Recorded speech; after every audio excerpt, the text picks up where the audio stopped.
அருட்பெருஞ்சோதி அருட்பெருஞ்சோதி தனிப்பெரும் கருணை அருட்பெருஞ்சோதி. எல்லா உயிர்களும் இன்புற்று வாழ்க, வள்ளல் மலரடி வாழ்க வாழ்க, கொல்லா விரதம் குவளை எல்லாம் ஓங்குக, நல்லோர் நினைத்த நலம் பெறுக, நன்றி நினைத்த எல்லோரும் வாழ்க இசைந்து. உலக மக்களே, அறிவார்ந்த அன்பர்களே, ஆண்மநேய ஒருமைப்பாடுடைய அன்பர்களே, வல்லப்பமா நம்ம கல்லிய திருவுட்பாவிலிருந்து அருட்பெருஞ்சோதி ஆண்டவருடைய திருவிளையாடலை பார்த்து கொண்டிருக்கிறோம். அருட்பெருஞ்சோதி ஆண்டவர் இந்த பிரபஞ்சத்திலே ஏராளமான திருவிளையாடல்களை செய்திருந்தாலும் கூட கலியுகத்தினுடைய கடைசி திருவிளையாடல் தனது மகனை, தனது செல்வ பிள்ளையை ஒரு தாயின் வழியாக இந்த பூலோகத்திற்கு வருவிக்க செய்தது. அந்த திருவிளையாடல் 1823ஆம் ஆண்டு தொடங்கி 30/1/1874 இரவு 12 மணி வரையிலும் அருட்பெருஞ்சோதி ஆண்டவருடைய திருவிளையாடல் நடந்து கொண்டிருக்கிறது.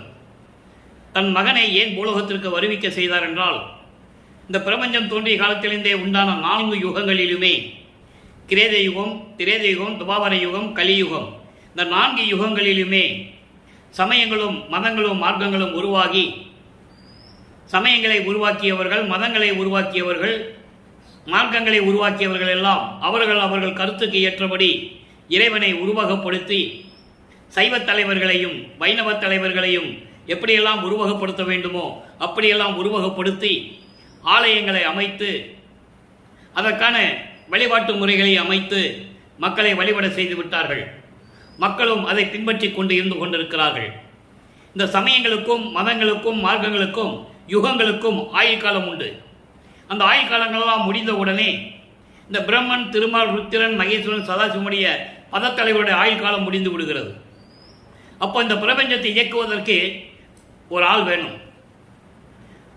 அப்போ தன் மகனை தயார் செய்வதற்காக, பிரபஞ்சத்தை இயக்குவதற்காக, பக்குவப்படுத்துவதற்காக தனது மகனை இந்த பூலோகத்திற்கு வருவிக்க செய்தார் அருட்பெருஞ்சோதி ஆண்டவர். அவருடைய திருவிளையாடலை பார்த்து கொண்டிருக்கிறோம். திருவற்பாவிலே ஒவ்வொரு பதிகத்திலிருந்தும், ஒவ்வொரு திருமுறையிலிருந்தும், ஒவ்வொரு பாடல்களிலிருந்தும் இறைவனுடைய திருவிளையாடல் எப்படி நடந்தது என்பதை தான் பார்த்து கொண்டிருக்கிறோம்.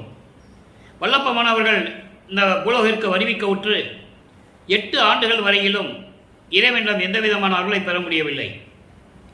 அருட்பெருஞ்சோதி ஆண்டவர் 1823ஆம் ஆண்டு தொடங்கிய திருவிளையாடல் 1874 ஆண்டு வரை, அதாவது 51 ஆண்டுகள்.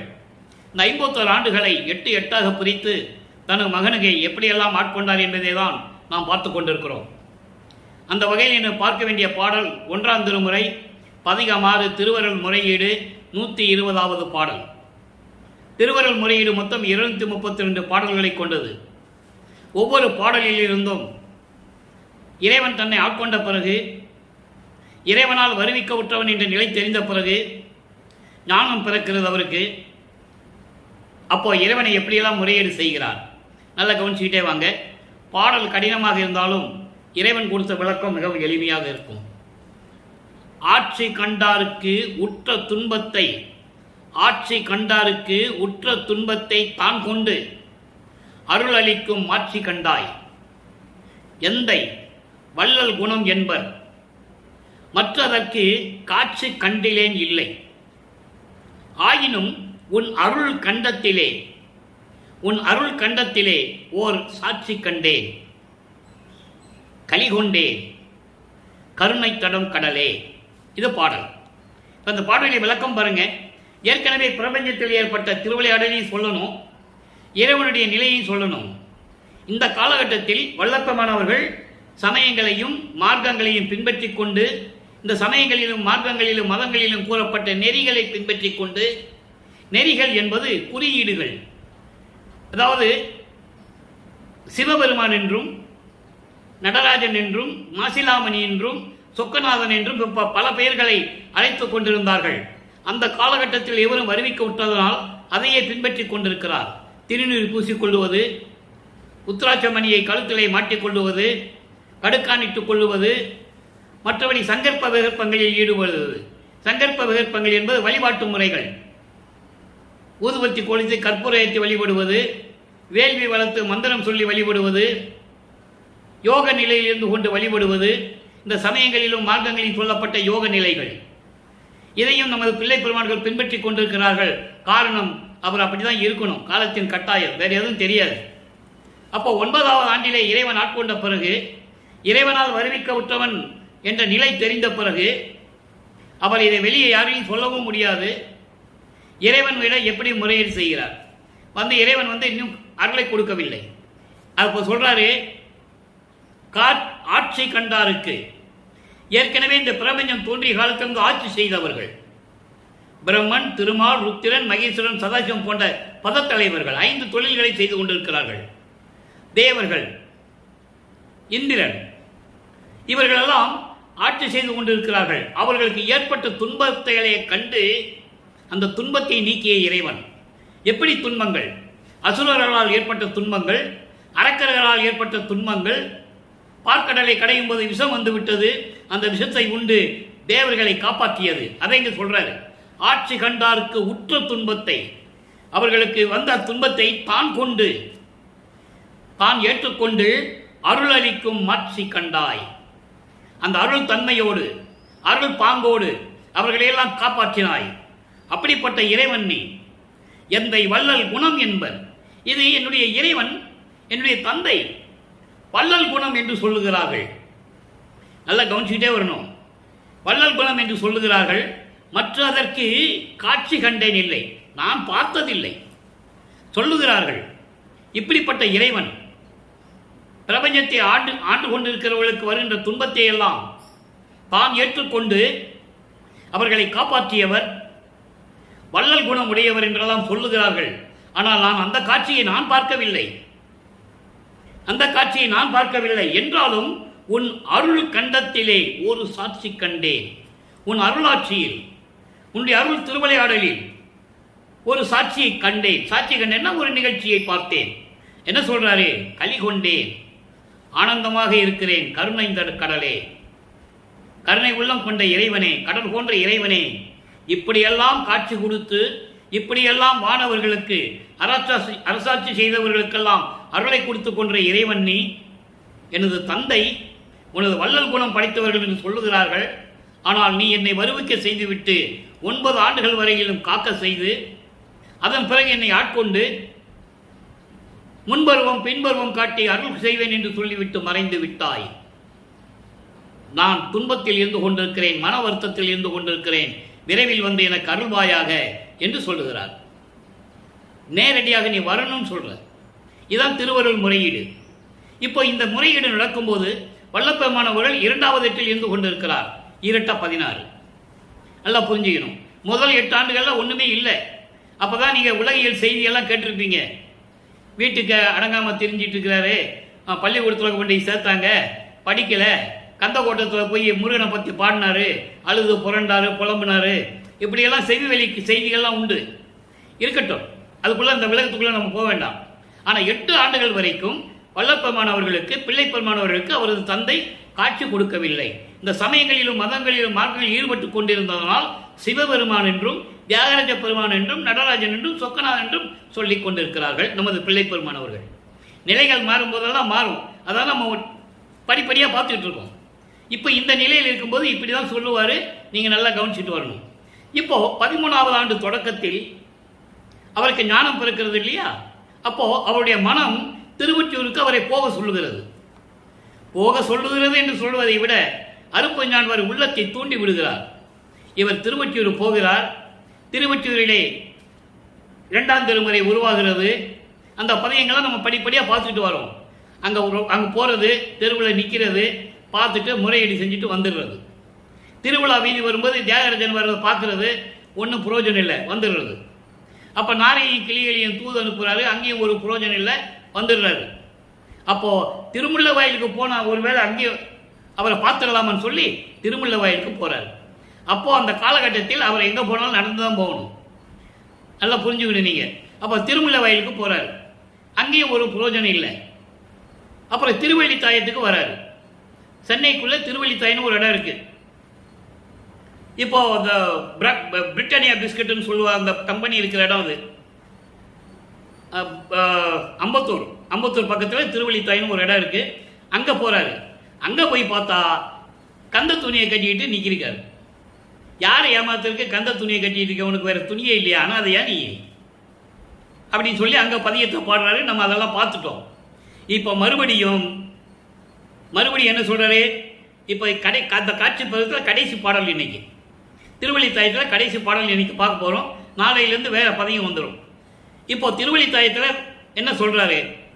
மெல்லியதாய் விரைமலர் பாவனே, வள்ளித்தாய மருவிய நாதனே, புள்ளிதாய இக்கந்தையை போர்த்தினால் கள்ளித்தாய நெஞ்சம் கரைகின்றதே. நான் திருவொற்றியூருக்கும் திருமுல்ல வயலுக்கும் போயிட்டு உங்ககிட்ட வந்து ஏதாவது அருள் வாங்கலான்னு இங்கே வந்தா நீ கந்த துணியை கட்டிட்டு இருக்க. அதுக்கு என்னுடைய பொருள் சொல்ல பாருங்க.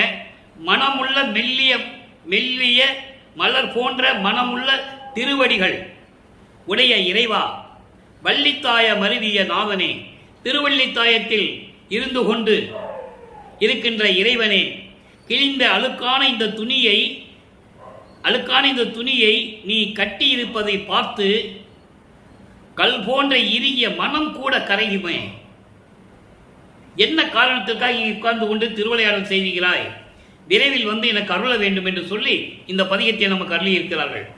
ஆக 8 வரைக்கும் 16 ஆண்டுகள் வரைக்கும் நமது பிள்ளை பெருமானுடைய நிலை தொடர்கிறது. இப்போ 3வது எட்டில் அடியெடுத்து வைக்கிறார். அப்போ வல்லப்பெருமான் அவர்கள் வருவிக்க உற்று 24 ஆண்டுகள் 24 ஆண்டுகள் 17வது ஆண்டிலிருந்து 24 ஆண்டுகளுக்குள் என்ன நடக்கிறது அந்த 8 வருஷத்துல? அப்போ இவர் வாலிப பருவத்தில் இருந்து கொண்டிருக்கிறார் 17லிருந்து 24 ஆண்டுகளுக்குள். அப்போ இறைவனை பார்த்து எப்படியெல்லாம் முறையீடு செய்கிறார். இந்த பதிகம் 3ஆம் திருமொழியிலே 10வது பதிகம். ஏற்கனவே 9 பதிகத்தினுடைய விளக்கங்களை நாம் பார்த்து விட்டோம். இந்த பதிகத்திலே இன்று 29வது பாடல். புனரா விறகு பொருந்துரு வேட்கையின் இரங்கல். இந்த பதியத்தினுடைய தலைப்பினுடைய விளக்கம் என்னவென்றால், தன்னை தலைவியாகவும் இறைவனை தலைவனாகவும் வர்ணனை செய்து தன்னுடைய காதலை சொல்ல வேண்டும் என்றால், ஒரு பெண் காதலை சொல்ல வேண்டும் என்றால் காதலனுடைய வருகையை எதிர்பார்த்து வராவிட்டால் அவர் மனம், அந்த காதலி மனம் எப்படி வருத்தப்படுமோ அதுபோல இவர் மனம் வருந்துகிறது என்ற நிலையை பாடல்களாக நமக்கு அருளி இருக்கிறார்கள். தன்னை தலைவியாகவும் இறைவனை தலைவனாகவும், தன்னை மனைவியாகவும் இறைவனை கணவனாகவும் வர்ணனை செய்து அதை தோழியிடம் சொல்லுவது போல, உள்ளத்திடம் சொல்லுவது போல உலக மக்களுக்கு தெரிவித்துக் கொண்டிருக்கிறார் நமது பிள்ளை பெருமான் அவர்கள். அதை தான் பார்த்துட்டு இருக்கோம். இப்போ பாடலை பாருங்க. காலம் கடந்தார் மால் அயந்தன் கருத்தும் கடந்தார், கதி கடந்தார் ஞாலம் கடந்த திருவுற்றிநாதர் இன்னும் நன்னீலரே. இன்னும் நன்னீலரே தான் நமக்கு ஒரு முக்கியமான இடம். அதுக்கு விளக்கம் பார்க்க போறோம். அடுத்து, சாலம் கடந்த மனம் துணையாய் தனியே நின்று வருந்தல் அல்லால் சீலம் கடந்தேன், என்னடி நான் செய்வது ஒன்றும் தெரிந்தில்லனே. தோழியிடம் சொல்லுவது போல, உள்ளத்திடம் சொல்லுவது போல உலக மக்களுக்கு தெரிவிக்கிறார். ஏன்னா உள்ளம்தான் இவரை தூண்டி விடுகிறது திருவொற்றியூர் போறதுக்கு. அப்ப அந்த நிலையை, தன்னுடைய காதல் நிலையை இறைவன் மீது கொண்டுள்ள காதலால், அளவற்ற காதலால் அவருடைய அருளை பெற முடியாமல் தவித்துக் கொண்டிருப்பது எப்படி, எந்த நிலையில் இருந்து கொண்டிருக்கிறார் என்பதை இந்த பாடலின் மூலம் நமக்கு தெரிவித்திருக்கிறார். பாடலுடைய பொருள் பாருங்க. காலம் கடந்தார், எல்லா காலங்களையும் கடந்த இறைவன். மால் அயந்தன் கருத்தும் கடந்தார். மால் என திருமால், அயன்னா பிரம்மன். திருமாலும் பிரம்மனும் பார்க்க முடியாத அளவுக்கு, நினைத்து பார்க்க முடியாத அளவுக்கு இருந்து கொண்டிருப்பவர். ஏனென்றால் திருமாலும் பிரம்மனும் ஆணவத்தினால், தாங்கள் தான் பெரியவர்கள் என்ற ஆணவத்தினால், அவர்களை உருவாக்கியதே அருட்பெருஞ்சோதி ஆண்டவர் என்ற நிலையை பின்னால் கூறுவார். அதை நீங்க மனசுல வச்சுக்கங்க. அப்படி ஆணவத்தினால் தாங்கள் தான் பெரியவர்கள் என்று சொல்லி இறைவனுடைய முடியையும் அடியையும் பார்க்க வேண்டும் என்று சொல்லி 2 பேரும் புறப்படுகிறார்கள். பார்க்க முடியல. பிரம்மன் அன்னப்பறவையாகவும் திருமால் பன்றியாகவும் உருவம் எடுத்து இறைவனை பார்க்க செல்லுகிறார்கள். இறைவனை பார்க்க முடியவில்லை. அதான் சொல்லுகிறார், மால் அயன் கருத்தும் கடந்தார், நெடுமால் பன்றி என நெடுநாள் நேடியும் கண்டறியாத பூம்பாதங்கள் என்று சொல்லுவார். பூத்திடுமவனும் காத்திடுமவனும் புல் விலங்கு உருக்கோடு மாறியும் நேடியும் ஏத்திடும் முடியும் கூத்திடு அடியும் இன்னும் காண்கிறேன்னு சொல்லுவார். பூத்திடுமவன பிரம்மன், காத்திடுமவன திருமால். இவங்க நேரடியாக போய் பார்க்க முடியாம இவன் அன்னப்பறவை எடுத்து பறந்து செல்லுகிறான் பிரம்மன். திருமால் பன்றி உருவம் எடுத்து பாதாள உலகத்துக்கு திருவடியை பார்ப்பதற்காக சென்று கொண்டிருக்கிறான். கற்ப கோடி ஆண்டுகள் சென்றும் பார்க்க முடியவில்லை. இன்னும் பார்க்கலையா?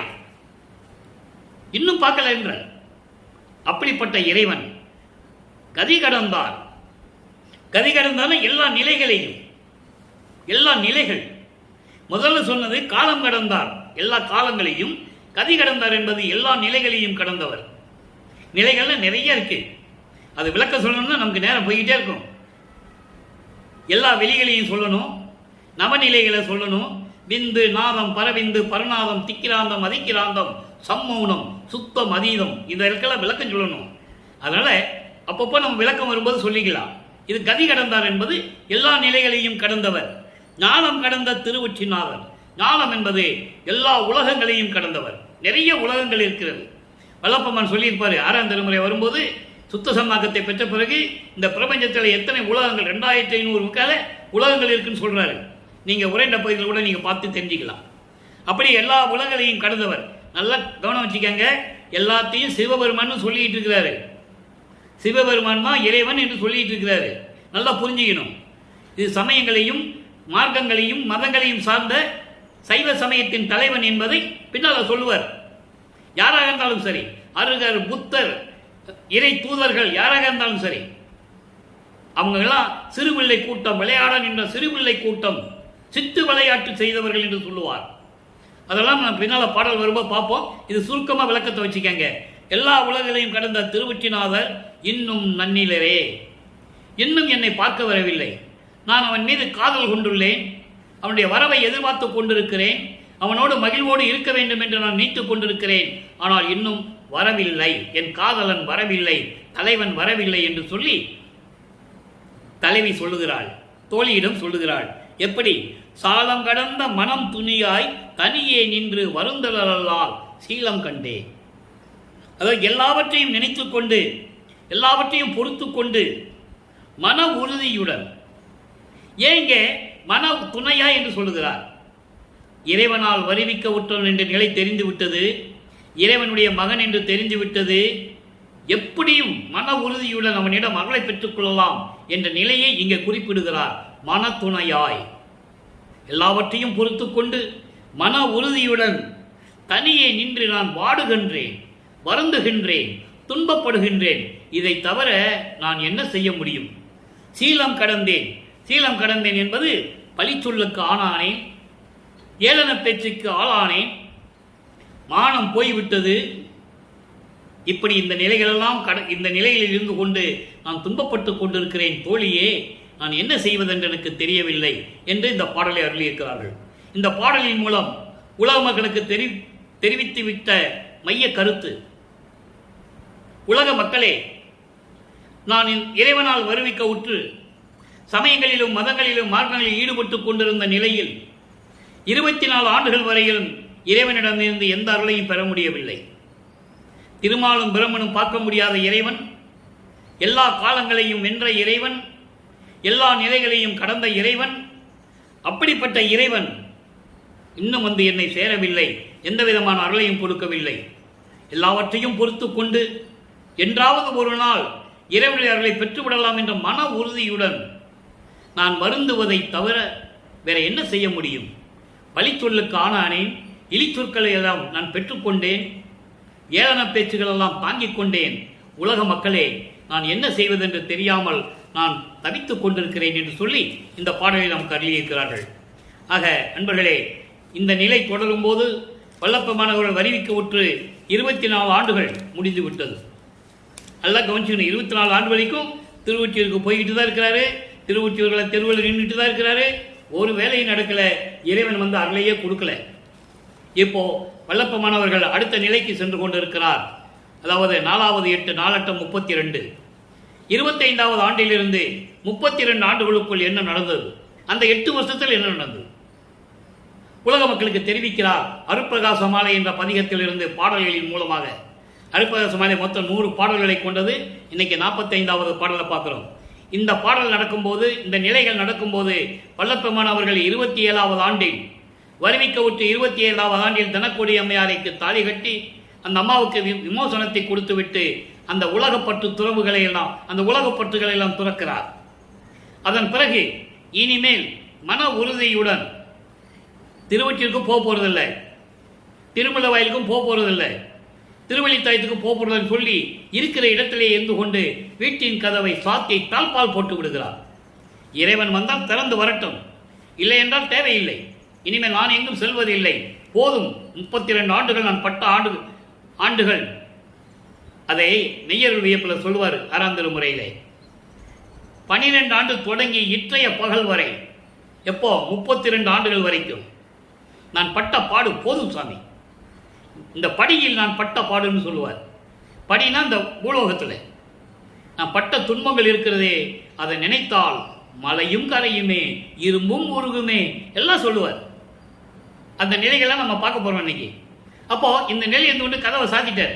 இறைவன் வந்தால் வரட்டும், இல்லை என்ன வேணா செஞ்சுக்கிட்டோம், நான் எங்கேயும் போக போறது இல்லை அப்படின்னு கதவை சாத்திட்டார்.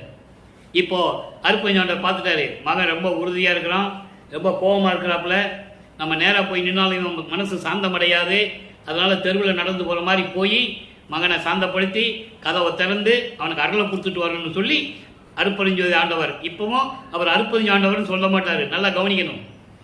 ஏன்னா இன்னும் அவருக்கு சுத்த சன்மார்க்கம் வாங்கலை, சமயங்களையும் மதங்களையும் மார்க்கங்களையும் இன்னும் அவர் விடலை. அவர் அவங்க அப்பா விட சொல்லணும், அதுலேருந்து வெளியே வரணும். அப்போ அந்த இறைவன் எப்படி திருவழியாக நடந்து வராரு, வந்து எப்படி மகனுக்கு அருளை கொடுக்குறாருன்றதை இப்போ நம்ம பார்க்க போகிறோம். நல்லா கவனிக்கணும். கற்பனைகள் எல்லாம் போய் கரைந்த தலம் தனிலே, கற்பனைகள் எல்லாம் போய் கரைந்த தலம் தனிலே கரையாது நிறைந்த திருக்கழலடிகள் வருந்த வெற்பனையும் இன்றி ஒரு தனியாக நடந்து விரைந்து இரவில் கதவனை காப்பு அவிழ்க்க புரிந்து அண்டர்லைன்.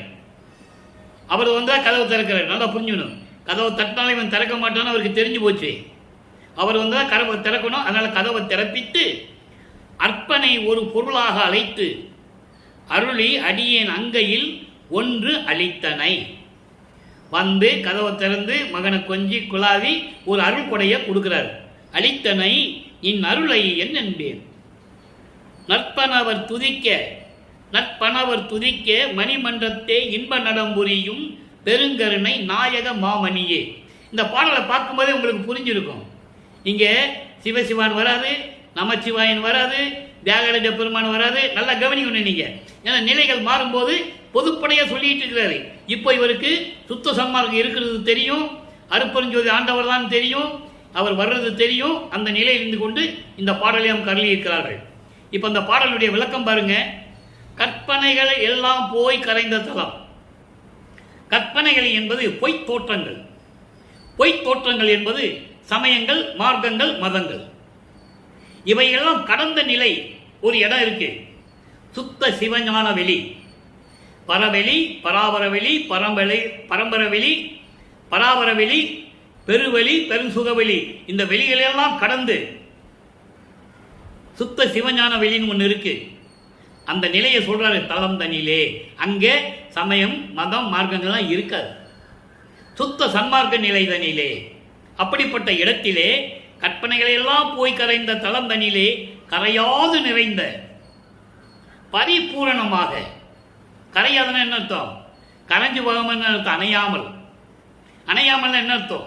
பரிபூரணமாக அருட்பெருஞ்சோதி வடிவோடு நிறைந்து இருக்கின்ற அந்த தலத்தண்ணிலே இருந்து அப்படிப்பட்ட திருவடிகள், உன்னுடைய திருவடிகள் வருந்த வெப்பனையும் இன்றி எந்த விதமான யாரும் துணை இல்லாமல் தனியாக நடந்து விரைந்து இரவில் கதவுனை காப்பவிழ்க்க புரிந்து. கதவை அவரே தாழ்பால திறக்கிறாரு. உள்பக்கம் தானே தாழ்பா போட்டிருக்காரு. அப்ப எப்படி திறக்க முடியும்? இறைவனுடைய அருள். அப்படி கையை காட்டாலும் பாப்பா அப்படியே ஓடும். அப்படி காப்பை அவிழ்த்து விட்டு அற்பனை ஒரு பொருளாக அழைத்து அங்கே தன்னை அற்பன் என்று சொல்லுகிறார். அற்பன் என்பது சிறியவன். சிறியவன் என்பது எதுவும் தெரியாதவன், இழிந்தவன். யாருக்கு சமமானவராக இருந்தவன். அப்படிப்பட்டவனை ஒரு பொருளாக நினைத்து என்னையும் மகனாக நினைத்து அழைத்து மகனே என்று அழைத்து அருளி அடியேன் கையில் அங்கையில் உள்ளங்கையில் அவர் கையை பிடிச்சி வலது கையை பிடிச்சி உள்ளங்கையில் ஒரு பொருளை கொடுக்குறாரு. அதான் அருள் கொடை. என்ன அருள் கொடைன்றது நம்ம பின்னால் பார்ப்போம். ஏற்கனவே நம்ம அப்படி தான் பார்த்துக்கிட்டு இருக்கோம். அருட்பயாச மாலையில் அருள் கொடைன்னு தான் சொல்லுவார். ஒன்று இதனை வாங்கிக்கோ, ஒன்றை வாங்கிக்கோ அப்படின்னு தான் சொல்லுவார். அப்படிப்பட்ட அருள் கொடையை அளித்தனை உன்னுடைய அருளை என்னவென்று சொல்லுவேன். எப்படி உலக மக்களுக்கு தெரிவிக்கிறார் பாருங்க. உலக மக்களே, 24 ஆண்டுகள் வரையும் இந்த மாதிரி துன்பத்தில் இருந்தேன். அதன் பிறகு இறைவனுடைய திருவிளையாடலால் ஏற்கனவே செய்த ஒப்பந்தத்தின்படி தனக்கோடிக்கு நான் திருமங்கல்யம் பூட்டி அதோடு அந்த பற்றை நீக்கிவிட்டு நான் இனிமேல் இறைவனிடம் எங்கேயும் செல்வதில்லை என்று சொல்லி வீட்டுக்குள்ளே இருந்துட்டு கதவை போட்டு தாப்பா போட்டுக்கிட்டேன். திருமணத்தின் போது கூட ஒரு நிகழ்ச்சி சொல்லுவார். அதை நம்ம தினமும் சொல்ல வேண்டியதுதான். பிரம்மன் திருமால் வானவர்கள்லாம் வந்து உட்கார்ந்துருந்தாங்க. என்னுடைய அப்பாவும் அம்மாவும் வரல, அருப்பெருஞ்சோதி ஆண்டவரும் சிவகாமி வள்ளியும் வரல. அப்போ என் மனசு எப்படியெல்லாம் துன்பட்டதுன்னு சொல்லுவார். அந்த நிலையை தான் நம்ம பார்த்துட்டு இருக்கோம். அப்போ அந்த நிலைக்கு வரும்போது உலக மக்கள் இப்படியெல்லாம் இருந்து கொண்டிருந்தேன். 32வது ஆண்டுடைய தொடக்கத்தில் என் தந்தை இறைவன் கதவை திறந்து தாப்பாவை அவிழ்த்து எனக்கிட்ட வந்து பாமகனை என்று அழைத்து, எப்படிப்பட்ட திருவடிகள், தன்னந்தனியாக எந்த விதமான துணை இல்லாமல் தெருவிலை நடந்து வந்து கால் வலிக்க நடந்து வந்து கதவை திறந்து எனக்கு அருள் கொடையை என் உள்ளங்கையை பிடித்து ஒன்று கொடுத்து அருளினார் என்று சொல்லி இந்த பாடலை நமக்கு அருளியிருக்கிறார்கள். நட்பனவர் துதிக்க. நட்பனவர் என்பது தவம் செய்கின்றவர்கள். சமயங்களும் மதங்களும் மார்க்கங்கள் இருந்து கொண்டிருந்ததால் அதை சொல்லுகிறார். தவம் செய்கின்றவர்கள், காட்டில் தவம் செய்கிறவர்கள், குகையில் போய் தவம் செய்கிறவர்கள், தண்ணிக்கடியில் போய் தவம் செய்கிறவர்கள், வானவர்கள் இல்லை, இவர்களெல்லாம் துதிக்க மணிமன்றில், அங்கே மேலே மணிமன்றில் திருவிளையாடல் செய்து கொண்டு அருளாட்சி செய்து கொண்டிருக்கின்ற பெரும் கருணை நாயக மாமணியே என்று சொல்லுகிறார். இப்போ வந்தாரு, அருள் கொடையை கொடுத்தாரு மகன்கிட்ட, நீ இருப்பா உலகத்தில் சொல்லிட்டு அவர் போயிட்டார். போன பிறகு இவர் அங்கே போயிட்டாரு. பிறகு இவர் போவார், சித்த சன்மார்க்கத்தை வாங்குவார். அதெல்லாம் நம்ம ஏற்கனவே சொல்லிட்டோம்.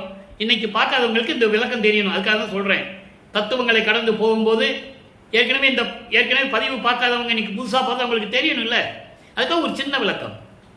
தத்துவங்களை கடந்து போகும்போது ஒரு நிலையில் போக முடியாத தவித்து கொண்டிருக்கும் போது தந்தை அருட்பெருஞ்ஞாண்டவர் வந்து மகனை அழைத்து கொண்டு வரவேற்று அங்கே அழைத்து சொல்லுகிறார். சுத்த சிவஞான வெளிக்கு அழைத்து சொல்லுகிறார். அங்கே பொற்சபை சிற்றபையோட ஒரு சத்தியஞான சபை இருக்கிறது. அந்த சபையிலே ஒரு இருக்கையிலே சிங்காசனத்திலே அமர்த்தி உலகம் அறிய வானவர்கள் அறிய பிரமன் திருமாலெல்லாம் வீற்றிருக்க இவன் என் மகன் பிரபஞ்சத்தை இயக்கப் போகின்றவன் என்ற அங்கீகாரத்தை கொடுத்து சுத்த சன்மார்க்கத்தை கொடுத்து சென்று வா மகனே என்று சொல்லி பூலோகத்திற்கு அனுப்பிவிட்டார். ஏன் வந்தாரு? இன்னும் நிறைய காலங்கள் இருக்கு, இன்னும் நிறைய செய்ய வேண்டியது இருக்கு. அதனால இங்க வந்துட்டாரு. நேர கருப்புலி என்ற கிராமத்துக்கு வராரு. அங்கே உட்கார்ந்துட்டு இந்த நிகழ்வுகள்லாம் நடக்குது. அப்போ 6ஆம் திருமறை அருள் விளக்க மாலையில என்ன சொல்றாரு? பதிகம் 37 அருள் விளக்க மாலை 54வது பாடல். மொத்தம் 100 பாடல். இன்னைக்கு 54வது பாடலை விளக்கத்தை பார்க்க போறோம். கையாத தீங்கனியே.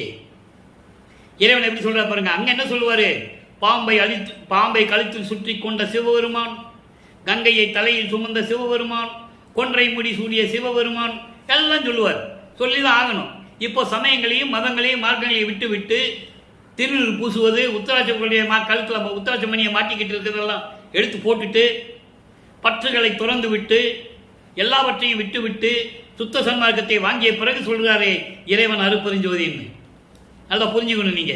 அப்ப அந்த இறைவன் எப்படி இருக்கான்னு சொல்லணும்ல, உலக மக்களுக்கு சொல்லணும். சொல்றாரு, கையாத தீங்கனியே கயக்காத அமுதே.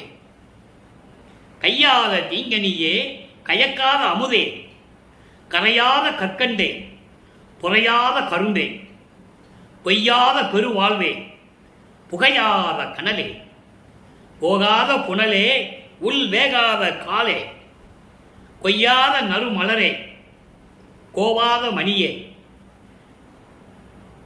குளியாத பெருமுத்தே, ஒளியாத வெளியே, செய்யாத பேர் உதவி செய்த பெருந்தகையே, செய்யாத பேர் உதவி எனக்கு எனக்கு மறைமுகமாக இருக்கிறது.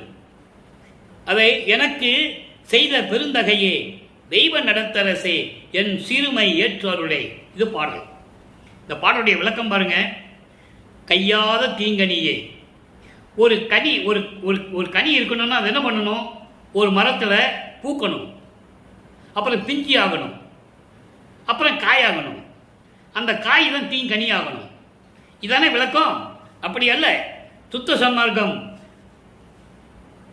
கையாத தீங்கனியை என்பது யார் வயிற்றிலையும் பிறக்காது, யார் தயவையானாலும் இல்லாது சுயமாக தோன்றிய இறைவன். அதான் கையாத தீங்கனியே.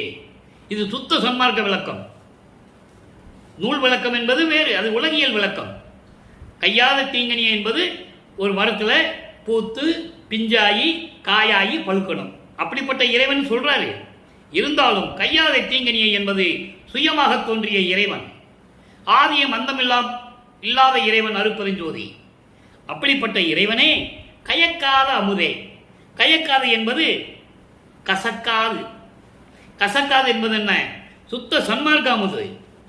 சமயங்களையும் மதங்களையும் மார்க்கங்களையும் தவிர்த்த அமுது. அதான் கயக்காத அமுது. முரண்பாடு இல்லாமல், வேறுபாடு இல்லாமல், கசக்காமல். சுத்த சன்மார்க்க அமுதே, சுத்த சன்மார்க்க தலைவனே, கரையாத கற்கண்டே. கற்கண்டெல்லாம் கரைஞ்சிருங்களா வாயில போட்டா? ஆனா கரையாத கற்கண்டன்னு என்ன அர்த்தம்? என்றும் விலகாது என் உள்ளத்தில் நிலை பெற்றுக் கொண்டிருக்கின்ற இறைவன் கரையாத கற்கண்டு.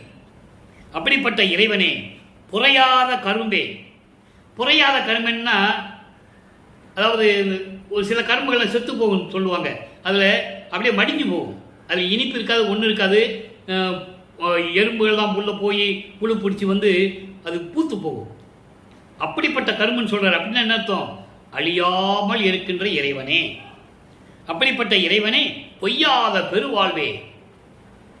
மெய்யாக இருக்கக்கூடிய இயற்கை உண்மை விளக்க கடவுளாக இருக்கின்ற இறைவனே. புகையாத கனலே. புகையாத கனல் என்பது ஞான தேகத்தை குறிக்கக்கூடியது. புகையாத கனலே என்பது ஞான தேகத்தை குறிக்கக்கூடியது.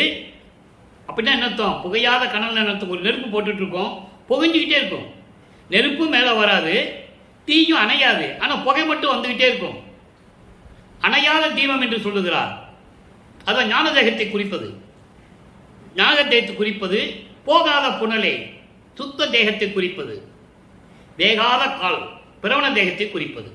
அப்படி 3 தேகத்தை கொண்ட இறைவன் என்று சொல்லுகிறார். நல்லா புரிஞ்சுக்கணும் நீங்க. புகையாத கனலே, போகாத புனலே, உள் வேகாத காலே. 3 தேகத்தை கொண்ட இறைவன். கொய்யாத நறுமலரே. மனம் அருள் மனம் வீசிக்கொண்டிருக்கின்ற இறைவனே. கோவாத மணியே. கோவாத மணி என்பது ஒரு மணியை முழு மணியா இருக்கும், உருண்டையா இருக்கும். அதை ஓட்ட போட்டோம்னா அதுக்கு பிறகு அதுக்கு மரியாதை இருக்காது. முழு மணிக்கு இருக்கின்ற விலை மதிப்பு ஓட்ட போட்ட மணிக்கு இருக்காது. அதை ஓட்ட போட்டு தான் கோர்வையை நூலில் கோத்து போட்டுக்குவாங்க.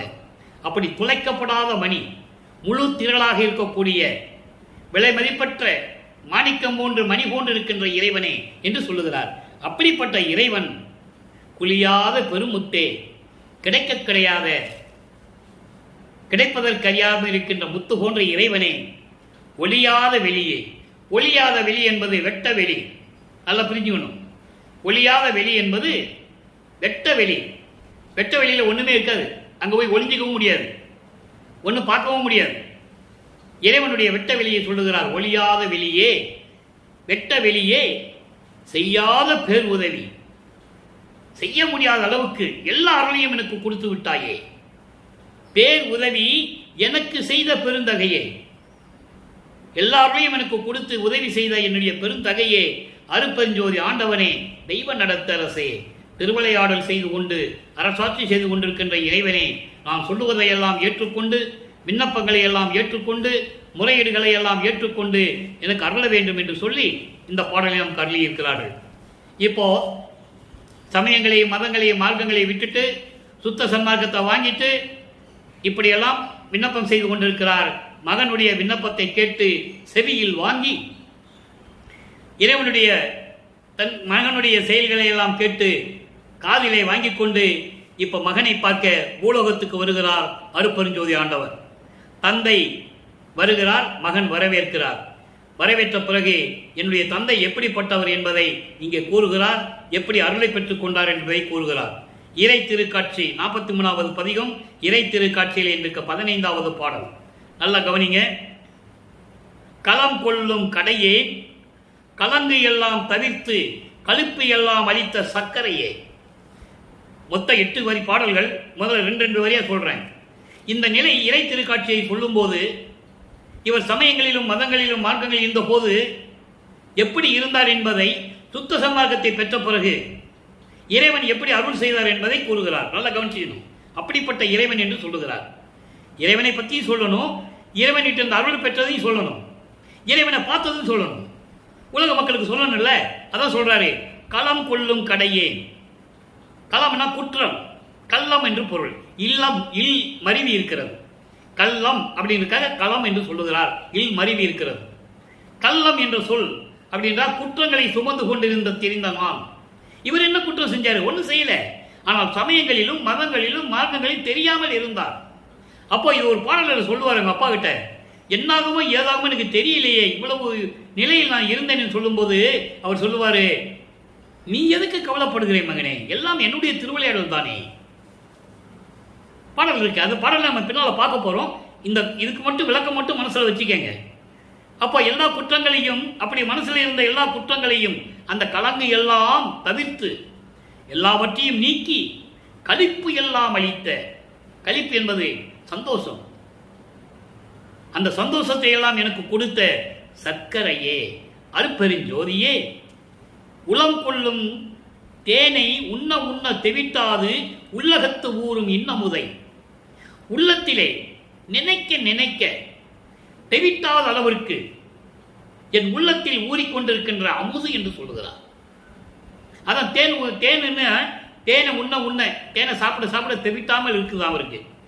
அப்படின்னா என் உள்ளத்தில் இருந்து கொண்டு நினைக்க நினைக்க தெவிட்டாத அளவிற்கு என் உள்ளத்தில் இருந்து கொண்டிருக்கின்ற இனிப்பான அமுது போன்ற இறைவனே, வளம் கொள்ளும் பெரிய வாழ்வை, எல்லா அருளையும் கொண்ட எனது இறைவனை, எனது தந்தையை, என் கண்ணுள் மணியை, என் கண்ணில் இருக்கின்ற மணி போன்ற இறைவனை, என் வாழ்க்கை மாநிதியை, என் வாழ்க்கையில் கிடைத்த அருள் செல்வத்தை, குலம் கொள்ளும் ஒளியை. குலம் கொள்ளும் ஒளி என்பது இங்கே 2 அர்த்தமா சொல்லலாம். நெற்றிக்கண் போல நெற்றியிலே ஒளி வீசிக் கொண்டிருக்கின்ற இறைவன் என்றும் சொல்லலாம். புருவத்தின் மத்தியில், எனது புருவத்தின் மத்தியில் ஒளிவிட்டுக் கொண்டு அருள் நடனம் செய்து கொண்டிருக்கின்ற இறைவன் என்றும் சொல்லலாம். நீங்க எப்படி வேணா விளக்கத்துக்கு எடுத்துக்கலாம். குலம் கொள்ளும் ஒளியை, குலம் என்பது இந்த நெற்றி, புருவ மத்தியிலே ஒளி வீசிக்கொண்டு எனக்கு அருள் செய்து கொண்டிருக்கின்ற இறைவனை என்றும் சொல்லலாம். அந்த ஒளிக்குள்ளே விளங்கும் குருவை, அதான் ஜோதியில் ஜோதி என்று சொல்லுகிறார். ஒளிக்குள் ஒளியாய் என்று கூறுவார். அப்படி அந்த ஒளிக்குள் ஒளியாய் விளங்கிக் கொண்டிருக்கின்ற எனது குருவை நான் கண்டுகொண்டேனே, நான் பார்த்து விட்டேன் என்று சொல்லுகிறார். உலக மக்களுக்கு தெரிவிக்கிறார். இங்க ஏன் குருன்னு சொல்றாரு? தந்தைன்னு சொல்லுவாரு, அம்மான்னு சொல்லுவாரு, அப்பான்னு சொல்லுவாரு. குருன்னு ஏன் சொல்றாருன்னா, இவர் யாரையும் குருவாய் ஏற்றுக்கொண்டதில்லை. காரணம், சமயங்களிலும் மதங்களிலும் மார்க்கங்களிலும் பின்பற்றிக் கொண்டிருப்பவர்கள் யாராவது ஒரு ஆளை குருவாய் ஏற்றுக்கணும், குரு கிட்ட தீட்சிதை வாங்கணும், குரு கிட்ட ஆசீர்வாதம் வாங்கணும், குரு கிட்ட பணிவிட செய்யணும். அப்படி இருந்தாதான், குருவாய் ஏற்றுக்கிட்டாதான் அவன் அந்த சமயங்களிலும் மதங்களிலும் மார்க்கங்களில் நீடிக்க முடியும். சுத்த சன்மார்க்கத்துக்கு குரு தேவையில்லை, ஒரே இறைவன் தான். நேரடியாக இறைவனை பார்க்கலாம். குரு பூஜை பண்ணி குருவை வழிபட்டு அப்புறம் போக வேண்டிய அவசியம் இல்லை. அதனால்தான் இங்க குருன்னு சொல்றாரு. அப்படிப்பட்ட இறைவனை சுத்த சன்மார்க்கத்துக்கு நேரா வரணும்னு சொல்றாரு. 202 வருஷமா வெள்ளப்பமானங்கள் வருவிக்க விட்டு 202 வருஷங்கள் ஆயிடுச்சு. இன்னும் இதை தான் சொல்லிட்டு இருக்காங்க. எல்கேஜிலேருந்து வரணும், பிரிகேஜிலேருந்து வரணும், காலேஜ் படிக்கணும், அப்புறம் டிப்ளமோ படிக்கணும், பிஹெச்டி படிக்கணும், அப்படிலாம் தேவையில்லை. இப்போ தொலைதூர கல்வியில் நிறைய பிஹெச்டி பண்ணலாம். 13 வயசு பையன் பிஹெச்டி வாங்கியிருக்கான். நீங்கள் கேள்விப்பட்டிருப்பீங்க. எந்த வயசுலையும் எது வேணா படிக்கலாம், எந்த டிகிரி வேணா படிக்கலாம். அதனால் இனிமேல் ஏமாற்ற முடியாது. இங்கிருந்து வா, இங்கிருந்து வா, இங்கிருந்து வா, திண்ணூறு பூசிட்டு வா, அப்புறம் அழிச்சுக்கோ, பூசிட்டு வா, அதெல்லாம் கிடையாது. சுத்த சன்மார்க்கம்னா நேரடியாக இறைவனிடம் வந்துகிற மார்க்கம். நேரடியாக வரணும். அதுக்கு ஒரே ஒரு தகுதி, கொலையும் புலையும் தவிர்க்க வேண்டும், சைவ நெறியில் இருக்க வேண்டும், உருவ வழிபாடுகளை நீக்க வேண்டும், சங்கற்ப விகற்பங்களில் ஈடுபடக்கூடாது, எந்த குறியீடு இருக்கக்கூடாது. அதான் சுத்த சன்மார்க்கம். அதை பிடிக்காதவங்க தான் என்ன சொல்றதுன்னா, அப்படிலாம் கிடையாதுப்பா, நீ வடலூர் வரணும் எப்படி வேணா வரலாம், தவறு, அப்படியெல்லாம் வரக்கூடாது. வந்தா சுத்த சன்மார்க்கத்தோட வரணும், இறைவனை மனதில் வைத்துக் கொண்டு வரணும், சைவ நெறியில் இருக்க வேண்டும். அந்த விளக்கங்களை நம்ம பின்னால பார்ப்போம். அப்போ அந்த நிலையில் இருந்து கொண்டு, அதான் அந்த குருவுக்கு அந்த விளக்கம் சொன்னேன். சுத்த சன்மார்க்கத்துக்கு குரு கிடையாது, இறைவன் தான். நான் கண்டுகொண்டேனே என்று சொல்லி இந்த பாடலை நமக்கு அருளி இருக்கிறார்கள். அடுத்து பதிகம் 52 பொது நடம், இறைவனுடைய திருவிளையாடல் சொல்லணும்ல. இறைவனுடைய திருவிளையாடல் சொல்றாரு. ஆறாவது பாடல் தத்துவ பதியே. நல்லா கவனிக்கணும், இதெல்லாம் விளக்கம் சொல்ல நிறைய இருக்குது. நான் சுருக்கி தான் சொல்றேன், உங்களுக்கு நேரம் பத்தாது. தத்துவ பதியே, தத்துவம் கடந்த தனித்த ஓர் சத்திய பதியே. முதல்ல அப்பனை சொல்லுவாரு, அதுக்கப்புறம் இவர் சொல்லுவாரு நான் தத்துவத்தை கடந்து போனேன்னு. நல்லா புரிஞ்சுக்கணும் நீங்க. தத்துவ பதியே, தத்துவங்களை கொண்ட இறைவன். 36 தத்துவங்கள், 60 தத்துவிகள். இதிலே ஆன்ம தத்துவம், அதான் பிரம்ம தத்துவம் 24, வித்யா தத்துவம் திருமால் தத்துவம் 7, ஈஸ்வர தத்துவம் ருத்தினுடைய தத்துவம் 5. இப்படி நிறைய தத்துவங்கள். இந்த விளக்கெல்லாம் நான் ஏற்கனவே பதிவுகளில் சொல்லியிருக்கேன். இப்போ அதை சொன்னோம்னா நம்ம விளக்கத்துக்குள்ள போக முடியாது. இதை மட்டும் ஞாபகம் வச்சுக்காங்க. 24 தத்துவம் பிரம்ம தத்துவம், வித்யா தத்துவம் 7, காலம் நியதி கலை வித்தை அராகம் புருடன் மாயை. ருத்திரன் தத்துவம் 5, விந்து நாதம் சுத்தம் அதீதம் சதாக்கியம். இப்படி ஒரு 5 தத்துவங்கள் இருக்கின்றன. அதுக்கப்புறம் பிரம்ம தத்துவம் 24, பூதங்கள் 5, அதான் நிலம் நீர் காற்று ஆகாயம். பொறிகள் 5, கண் காது மூக்கு வாய்மை. புலன்கள் 5, ஒளி ஒளி சுவை உணர்வு நாற்றம். கண்மேந்திரங்கள் 5, கை கால் அபானம் கூறி. இப்படி அந்த கண்ணங்கள் 4. இப்படி 24 பிரம்ம தத்துவம். எல்லா தத்துவங்களையும் கொண்ட இறைவன் இந்த தத்துவங்களை எல்லாம் கடந்து தனித்த ஓர் சத்தியபதியே, தனித்த ஓர் சத்தியபதியே, தனித்த நிலை அருப்பெருஞ்சோதி. அதான் சொல்வாரு, அட்டகத்தில் சொல்வாரு. இவர் அவருக்கு அப்பா சொல்லிட்டார், அட்டகத்தில் இவர் கடந்து போனது சொல்லுவாரு.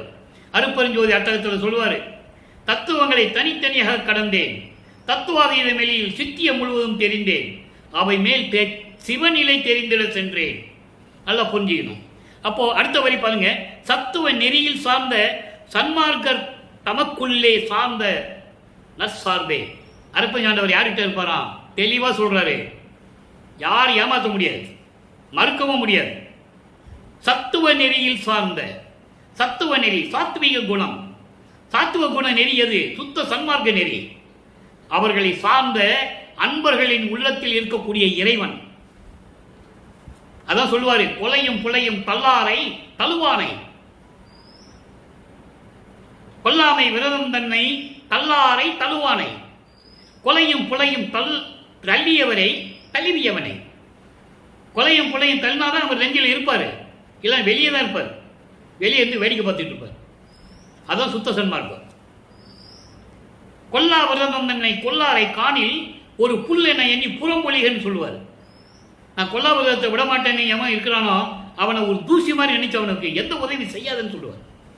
எவ்வளவு தயவும் கருணை உள்ள இறைவன் ஏன் சொல்றாருன்றதை புரிஞ்சுக்கணும். இப்படி சொன்னாதான் மக்கள் புத்தியில் ஏறும்.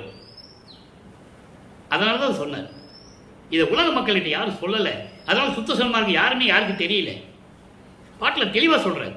அப்படிப்பட்ட உள்ளத்தில் இருக்கின்ற இறைவன் பித்துரு, பின்னால் சொல்லிட்டார் பாருங்க, பித்துரு சமய பிணக்குறும் அவருக்கு பெறல் அரிதாகிய பேரே பிணக்குறும், பித்துரும் சமய பிணக்குறும்.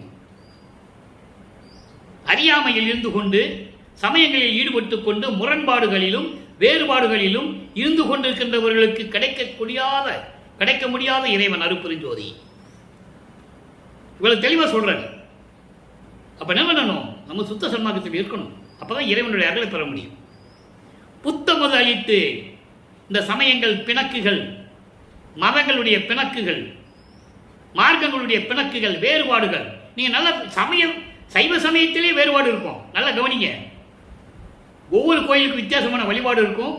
ஒவ்வொரு கோயிலில் வித்தியாசமான குறியீடுகள் இருக்கும், முரண்பாடுகள் இருக்கும். அதான் சொல்றாரு.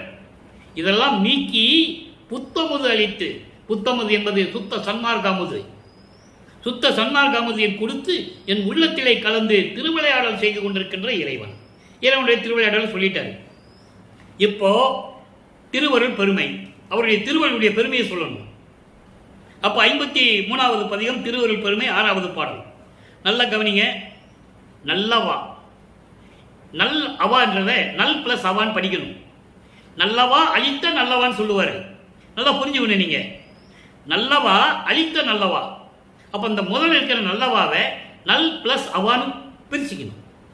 நல் அவா அரித்த நல்லவா, என்னையும் நயந்தவா, நாயினே நவீன்ற சொல் அவா, நாயினே நவீன்ற சொல் அவா, எனக்கு துணைவா, ஞான சுகத்தவா, சோதி அம்பலவா, அல்லவா அனைத்தும் ஆனவா, என்னை ஆண்டவா, தாண்டவா, எல்லாம் வல்லவா என்றேன் வந்து அருஞ்சோதி வழங்கினை வாழி நின் மாண்பே. திருவருள் பெருமையை சொல்றார். இதெல்லாம் சொன்ன பிறகு அவர் வந்து எனக்கு அற்பஞ்சு கொடுத்தாருன்னு சொல்றார். என்ன சொல்றாரு? நல் அவா. நல் அவா என்றால் நான் கேட்ட நல்ல வரங்களை எல்லாம், அவாக்களை எல்லாம், அவான்னா விருப்பம். உங்க மேல் பெரிய அவா இருக்கிறேன்னு சொல்லுவாங்க உலகியல்ல. நல்ல விருப்பங்கள், நல்லதுகள், நல்ல நன்மைகளை எல்லாம் நான் கேட்டதை எல்லாம் எனக்கு கொடுத்த நல்ல இறைவனே, என்னையும் நயந்தவா, என்னையும் விரும்பி இந்த பூலோகத்திற்கு வருவிக்க செய்த இறைவா, நாயினே நவீன்ற சொல் அவா. நாயினை தன்னை அதாவது தாழ்த்திக் கொள்ளுகிறார். என் தந்தையிடம் சொல்லும்போது நான் உனக்கு கீழானவன் என்று சொல்லிக் கொள்கிறார். அவர் நான் சொன்னதையெல்லாம், நான் கேட்டதையெல்லாம், நான் சொன்ன சொற்களையெல்லாம், முறையீடுகளையெல்லாம், விண்ணப்பங்களை எல்லாம் ஏற்றுக்கொண்டு எனக்கு அருளை கொடுத்த இறைவா, எனக்கு துணைவா, ஞான சுகத்தவா. ஞான சுகம் என்பது மெஞ்ஞானம். நான் ஏற்கனவே சொல்லியிருக்கேன், ஞானம் என்பது வேறு, மெஞ்ஞானம் என்பது வேறு. மெஞ்ஞானம் கொண்ட இறைவனே சோதி அம்பலவா, அருப்பஞ்சோதியாக அம்பலத்திலே விளங்கிக் கொண்டிருக்கின்ற இறைவா, அல்லவா அனைத்தும் ஆனவா, எங்கும் இல்லை என்ற நிலையை நீக்கி, அவர் எங்கே இல்லப்பா, அப்படி இங்க இருக்காரு அங்க இருக்காரு என்ற நிலையெல்லாம் நீக்கி பரிபூரணமாக பிரபஞ்சத்தில் பரிபூரணமாக விளங்கிக் கொண்டிருக்கின்ற இறைவனே, என்னை ஆண்டவா, என்னை ஆண்டு கொண்ட இறைவனே, தாண்டவா, திருவிளையாடல் செய்து கொண்டிருக்கின்ற இறைவனே, எல்லாம் வல்லவா என்றேன். எல்லாரையும் உடைய இறைவனே என்று சொன்னேன். பூலோகத்திற்கு வந்து நான் சொன்னதையெல்லாம் கேட்டு பூலோகத்திற்கு வந்து அருட்பெருஞ்சோதி வழங்கினை. அருட்பெருஞ்சோதி கிட்ட கொடுத்துட்ட உன்னுடைய மாண்பை, இந்த அருள் தன்மையை நான் எப்படி சொல்வது? வாழ்கனின் மாண்பு, பிரபஞ்சம் வாழ்த்தட்டும் என்று சொல்லி இந்த பாடலை நமக்கு அருளியிருக்கார்கள். சரி, இப்போ இதெல்லாம் முடிந்தது. வர்றாரு, போறாரு, வர்றாரு, மகனோட பேசுறாரு, கொஞ்சம் குழாவுறாங்க, அருளை கொடுக்குறாரு, திருப்பி போயிடுறாரு. இவர் என்ன சொல்றாரு? இப்படியே வந்துக்கிட்டு போயிட்டே இருக்கிறேன், நிரந்தரமா என்கிட்ட இருக்க வேண்டாமா அப்படி சொல்லும்போது தந்தை மகனிடம் சொல்லுகிறார், இன்னும் காலங்கள் இருக்குது மகனே என்று சொல்லுகிறார். அந்த நிலையை இறை திருக்காட்சி என்ற பதிகத்திலே 56வது பதிகத்திலே 6வது பாடல். நல்ல கவனிங்க. ஏதும் தெரியாது அகங்கரித்து இங்கு இருந்த சிறியன் தன்னை. இங்கு என்பது பூலோகம். இந்த பூலோகத்தில் ஏதும் தெரியாமல் இருந்து ஆணவத்தோடு செருக்கோடு இருந்த என்னை, எப்போ சமயங்களிலும் மதங்களிலும் மார்க்கங்களில் இருக்கும்போது இருந்த என்னை, இந்த பூலோகத்தில் இருந்த என்னை வலிந்து எல்லா உலகமும் அதிசயிக்க, நல்லா கவனிக்கணும், எல்லா உலகமும் அதிசயிக்க எல்லாம் வல்ல சித்து என்று சொல்லக்கூடிய ஒரு பொருளை, ஓதும் பொருளை கொடுத்து என்றும் உளவா இன்ப பெருநிலையில் ஓங்கி உறவைத்தனை. இப்படியெல்லாம் தெரிந்து கொண்டிருந்த என்னை எல்லா உலகங்களும் வியக்கும்படி என்னை ஆட்கொண்டு எல்லா வல்ல சித்துடைய ஒரு பொருளை உனக்கு தருகிறேன் என்று சொல்லி என் கையிலே கொடுத்து உளவா இன்பம், என்னை அழியாத பேரின்பத்திலே இருக்க வைத்து நிலையாக இருக்கும்படி செய்தாயே. என் தந்தையே, எப்படி சொல்றார் பாருங்க. எல்லா உலகங்களும் இவரை பார்த்து வியந்து கொண்டிருக்கிறார்கள். பிரம்மன், திருமால், ருத்திரன் போன்றவர்களும் இவரை வணங்கி கொண்டிருக்கிறார்கள். எல்லா பாடல்ல தெளிவா இருக்கு. அப்படியெல்லாம் இருக்கின்ற என்னை நிலையாக இந்த பூலோகத்திலே இருக்க வைத்தாயே என்னுடைய ஒருமை பெருமானே, என்னுடன் கலந்து கொண்டு இருந்து கொண்டிருக்கின்ற பேரின்ப நிலையில் இருந்து கொண்டிருக்கின்ற இறைவனே, இது உன் கருணைக்கு இயல்போ, நீ என்பால் வைத்த பெருங்கருணை இந்நாள் புதிதே. நல்லா கவனிக்கணும், நீ என் மேல பெருங்கருணை வைத்தது இப்போ எனக்கு புதுமையா தெரியுது. நான் ஏற்கனவே உன்னுடைய மகனாக தானே இருந்தேன் விண்ணுலகத்திலே, ஏற்கனவே உனக்கு நான் ஒவ்வொரு யுகத்திலும் அடியவனாக தானே இருந்தேன். அதை ஒரு பாடலிலே சொல்லுவார், புதியன் என்று என்னை போக்குதோரோ நீர் பூர்வித்தினும் உனது திருவடிகளுக்கு அன்பு கூண்டவன் என்று சொல்லுவார். இன்னொரு பாடல சொல்லுவாரு, புதியன் என்னை என்று போக்குதோரோ நீர், இவன் என்னடா புதுசா இருக்கான்னு சொல்லி என்னை தள்ளி விடுறியா நீயே, பூர்வித்தினும் உன் திருவடிகளுக்கு அடிமை கொண்டவன். அந்த பழங்கணக்கினை இப்ப பார்ப்பதில் என்னை, அந்த பழங்கணக்கெல்லாம் என்னை வாயால சொல்றியா? நீ சொல்ல வேண்டாம்னு சொன்னதுனால நான் சொல்லாம இருக்கிறேன். தெளிவா சொல்லுவார். அதை தான் இங்க சொல்றாரு, இந்த நாள்ல எனக்கு புதுசா தெரியுது, ஆனால் அந்நாளில் இல்லையே. எந்த நாளில் இல்லை? அந்த நாளில் இல்லை. என்னை பூலோகத்திற்கு வருவிக்க செய்து, ஒரு தாய்மொழியாக வருவிக்க செய்து, சமயங்களிலும் மதங்களிலும் மார்க்கங்களில் ஈடுபட செய்து 32 ஆண்டுகள் வரைக்கும் என்னை துன்பத்தை கொடுத்து சொல்றாரு. அந்த நாளில் ஏன் உனக்கு இல்லை? இப்ப எனக்கு அது புதுசா தெரியுது. தெளிவா சொல்றாரு, அந்நாளில் இல்லையே. இதனை எண்ணிய நான், இதையெல்லாம் நான் நினைக்கும் போது, இப்படியெல்லாம் எனது இறைவன் என் தந்தை வந்து அருளை கொடுத்தானே என்று நான் நினைக்கும் போது, தாதும் உணர்வும் உயிரும் உள்ள தடமும். தாதும் என்றால் உடம்பு, உணர்வுகள் என்றால் உணர்வுகளினுடைய இரக்கம், உயிர் உள்ளத்தடம் என்பது இதயம், பிறவா தத்துவம் மரணமில்லா பெருவாழ்வு. இப்படியெல்லாம் தாமே குலைந்து தலைத்த அமுதசார மயமாகின்றேனே. இதெல்லாம் தானாக மாறி, தானாக உரி, தானாக மாறி என் உள்ளமும் என் உயிரும் என் உடம்பும் என் இதயமும் எல்லாமே தானாக மாறி.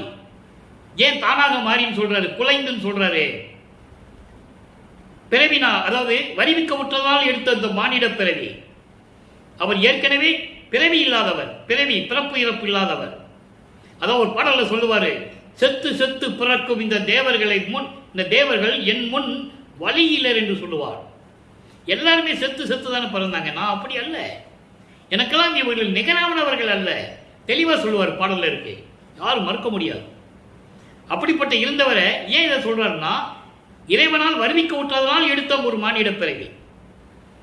இதெல்லாம் மாறி புத்தமதம் பெற்று, அதாவது தலைந்த அமுதசார சுத்த சன்மார்க்கத்தை, அதாவது சுத்த சன்மார்க்கம் என்ற அமுதத்தை நான் பெற்ற பிறகு, சுத்த சன்மார்க்க நெறியை நீ எனக்கு கொடுத்த பிறகு மயமாகின்றேனே, அந்த நெறியில் நான் இருந்து கொண்டிருக்கிறேன் என்று சொல்லி இந்த பாடலில் நமக்கு அருளி இருக்கிறார்கள்.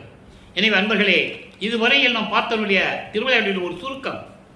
காரணம், வருவிக்க உற்று 8 ஆண்டுகள் வரைக்கும் எந்த இதுவும் நடக்கலை.